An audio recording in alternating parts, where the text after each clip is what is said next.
अस्सलाम वालेकुम students, my name is Junaid. हम 9th साइंस मैथ का चैप्टर नंबर 1 सॉल्व कर रहे हैं जिसका नाम है कालब और कारबों का मक्ता।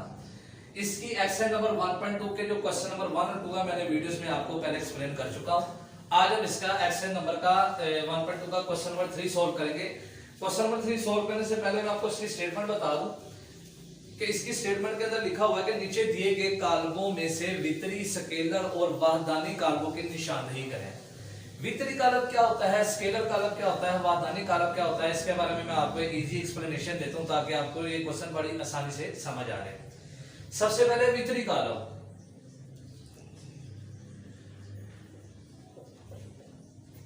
इसकी सादा और आसान डेफिनेशन मैं आपको एक्सप्लेन करने लगा हूं। ऐसा मरबी कालब जिसमें वितर के अरकान में से कम से कम एक रुकन गैर सिफर हो और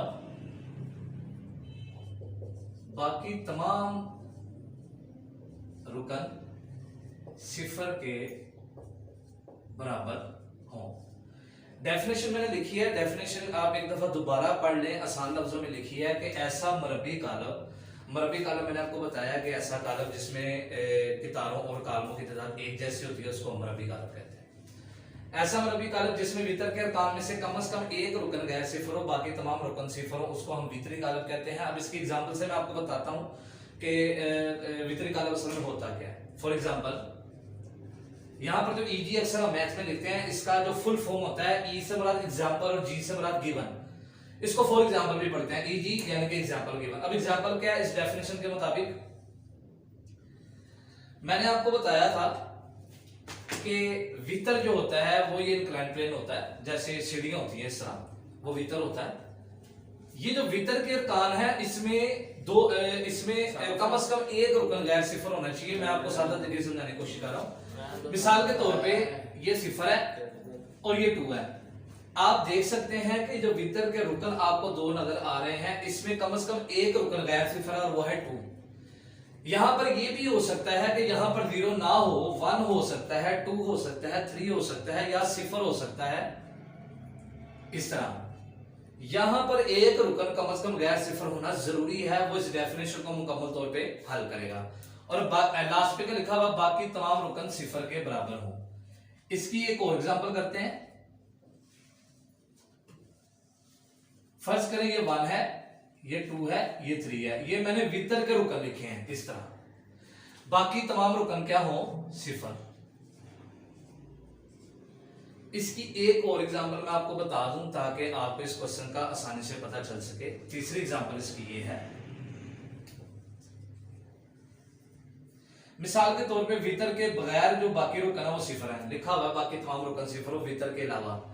ये जो वितर वाला हिस्सा है, इसमें अगर मैं इसकी जगह पर 2 लगा दूं और इसकी जगह पर 4 लगा दूं तो यहां पर लिखा हुआ है कम से कम एक रुकन गैर सिफर हो। ज्यादा कोई भी, जिस तरह ये 2 लिखा हुआ, 4 लिखा हुआ है, यहां पर 0 हो सकता है, यहां पर कुछ भी हो सकता है, या यहां पर 0 यहां पर कुछ हो सकता है।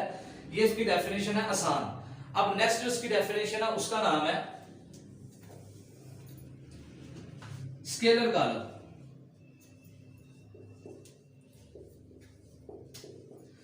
स्केलर कालब असल में होता क्या है, ये मैं आपको लिख के बताता हूं कि ऐसा कालब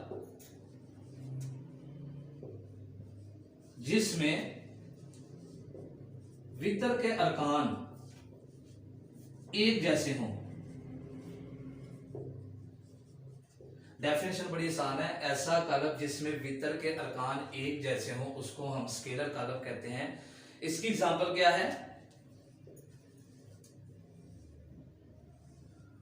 बिलफर्ज अगर यहां पर 2 है तो यहां पर भी 2 होना चाहिए, बाकी तमाम रुकन सिफर। अगर यहां पर x है तो यहां पर भी x होना चाहिए। यहां पर अगर k है तो यहां पर भी k होना चाहिए। मेरे बताने का मतलब यह है कि वितर के अंदर जो अरकान होंगे वो सिफर, वितर के अलावा जो अरकान होंगे वो सिफर होने चाहिए और जो वितर वाले अरकान हो वो यकसा होने चाहिए। इसका जो तीसरा वाली डेफिनेशन है उसमें उसने कहा वाहदानी कालब। अगर आपको याद हो तो मैंने वाहदानी कालब की डेफिनेशन एक बार आपको पहले भी बताई थी कि वाहदानी कालब किसे कहते हैं। वाहदानी कालब और स्केलर कालब किसी हद तक आपस में मिलते जुलते हैं। इसकी डेफिनेशन कुछ इस तरह है कि ऐसा कालब जिसमें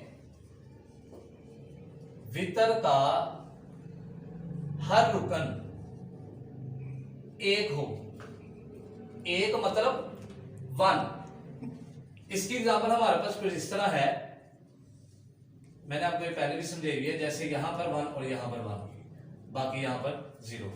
और इस कालब को हम मोस्टली आई से जाहिर करते हैं, इसका नाम है वाहदानी कालब। ये 3 डेफिनेशन मैंने आपको बताई हैं। इन 3 डेफिनेशंस को हम इस्तेमाल करके क्वेश्चन नंबर 3 को बआसानी हल कर सकते हैं। मैं आपसे ये जरूर कहूंगा कि जो मैंने आपको डेफिनेशन अभी आपको एक्सप्लेन करके बताई है, इनको इस्तेमाल करके आप क्वेश्चन नंबर 3 खुद हल करें। अगर मजीद आपसे क्वेश्चन नंबर 3 हल नहीं होता तो आप अपने कमेंट बॉक्स में जाइए और मुझे जरूर बताएं, मैं आपको फिर इसको हल करके दूंगा। पहले आप खुद का सेल्फ टेस्ट लीजिए। मजीद हम इसका क्वेश्चन नंबर 4 भी इसके साथ ही कर लेते हैं। इसमें सिर्फ हमने मनफी कालब फाइंड करना है। क्वेश्चन नंबर 4 अगर हम एक्शन नंबर 1.2 का देखते हैं तो इसमें हमें डेफिनेशन कुछ भी नहीं, मतलब एक्सप्लेनेशन कुछ ज्यादा नहीं है। इसमें सिर्फ हमें मौजूद कालब दिए हुए और उनका हमने मनफी कालब निकालना है। इसको भी मैं आपको एक्सप्लेन करके बताऊंगा। क्वेश्चन नंबर 4 भी शॉर्ट क्वेश्चन है, ये आप खुद हल कर सकते हैं।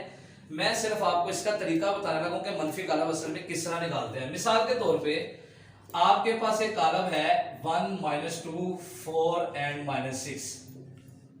ये आपके पास मैं एग्जांपल लिया है कि अगर आपके पास एक कालब है जिसका नाम ए है 1 -2 4 -6, अगर हमने इस कालब का मनफी कालब निकालना है तो उसको किस तरह लिखेंगे। यहां पर हम इसको सोल्व करने लिखेंगे मनफी कालब लेने से। मनफी कालब लेने का मतलब क्या है, इसके 2 पैटर्न है। आसान तरीके से मैं आपको समझाना चाह रहा हूं। मनफी कालब किसी भी कालब का किस तरह निकाला जाता है कि आपको मौजूद जो कालब आपको दिया गया हो, आप उस सब के साइंस को चेंज कर दें। जो नेगेटिव साइंस वाली वैल्यू है वो पॉजिटिव कर दें और जो पॉजिटिव साइंस वाली वैल्यू है उसे नेगेटिव कर दें। मजीद अगर हम इसको तफसील से जो बोर्ड के एग्जामिनेशन में हम हल करेंगे वो इस तरह करेंगे कि मनफी कालब लेने से तो आपने क्या करना है, ए के साथ भी माइनस लगा देना है और इस कालब के साथ भी आपने माइनस लगा देना है। ये a minus A as it is ऐसे रहेगा। ये हमने ए वाले का मनफी कालब लिया है। अब यहां पर जो हमने नेगेटिव लिया है, इस नेगेटिव साइन को अंदर जो 4 अरकान है उन चारों के साथ मल्टीप्लाई कर दें। जब माइनस किसी माइनस या प्लस से मल्टीप्लाई होता है तो माइनस वाला साइन प्लस में चेंज हो जाता है और प्लस वाला साइन माइनस में। अब जैसे ये 1 पॉजिटिव है ये नेगेटिव हो जाएगा, 2 नेगेटिव है ये पॉजिटिव हो जाएगा, 4 नेगेटिव है 4 पॉजिटिव है ये नेगेटिव हो जाएगा और 6 नेगेटिव है ये पॉजिटिव हो जाएगा। मैं आपको दोबारा एक चीज रिपीट कर दूं, मनफी कालब निकालना बहुत आसान होता है। आपके पास कोई भी कालब हो, अगर आपने उसका मनफी कालब निकालना हो तो मैं आपको शॉर्ट पैटर्न बता रहा हूं कि आपने उस कालब को सोल्व इस तरह करना है अपने माइंड में कि उसके अंदर जितने भी अरकान होंगे उनके साइंस को बदल देना। नेगेटिव साइन पॉजिटिव में चेंज कर देना है, पॉजिटिव साइन नेगेटिव में चेंज कर देना है। मजीद जो मैंने आपको क्वेश्चन नंबर 3 की डेफिनेशन बताई है और क्वेश्चन नंबर 4 मनफी कालब का बताया, आप स्टूडेंट्स ने ये क्वेश्चन खुद हल करने हैं। अगर मजीद आपसे ये क्वेश्चन हल नहीं होते तो आप चैनल को सब्सक्राइब करें और कमेंट सेक्शन में जाकर आप लाजमी तौर पर मुझे कमेंट करें। अगर आपको कोई सवाल समझना है तो मैं आपको वो बोर्ड पर एक्सप्लेन कर दूंगा। Thanks for watching my video.